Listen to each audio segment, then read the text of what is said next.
Shahid Afridi is not a happy man. He's angry, he's disappointed because the Indian team pulled out of the game against Pakistan as far as the World Championship of Legends is concerned.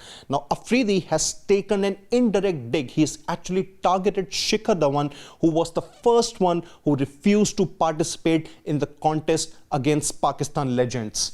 Well, Afridi said here that sport and politics should not be mixed, but you know, there's always one rotten egg that spoils everything. And if we try to read in between the lines here, he's obviously targeting Shikhar Dhawan because Shikhar Dhawan was the first one who went out on social media and cleared one thing, that he's not really going to take part in this match against Pakistan. And after that, the likes of Suresh Raina, they followed and they also made it clear that they are not going to take part in this particular contest. But for Afridi, one thing is clear, that he does not want to mix sport and politics. Now, Afridi went on to add one more thing here, that you should really be a great ambassador of the game, not an embarrassment, a great ambassador for your particular country. So by saying this thing, he's probably targeting Shikhar Dhawan by saying that Dhawan is not really a good ambassador for the nation, and also one thing, that he considers himself to be a good ambassador as far as Pakistan, the country, is concerned.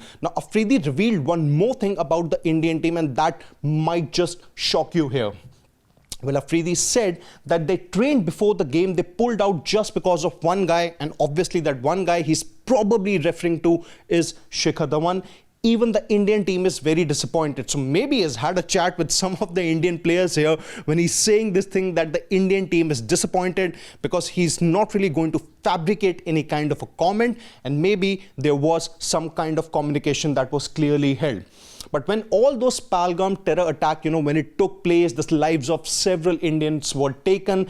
Afridi had clearly targeted the Indian government by saying that it's the own Indian government that spreads terrorism, that kills its own people, and they are the ones who are responsible for the Pahalgam terror attack, not the Pakistan, the country here. But then for Afridi, him speaking on the sport diplomacy thing, well, that goes on to show that he has some kind of double standards here, because he probably just wanted to garner some kind of attention. So what do you think about Shahid Afridi's comments on India, led by maybe Shikhar Dhawan here, pulling out of the game against Pakistan Legends? Well, tell us your thoughts in the comment section, and don't forget to subscribe to Sports Today.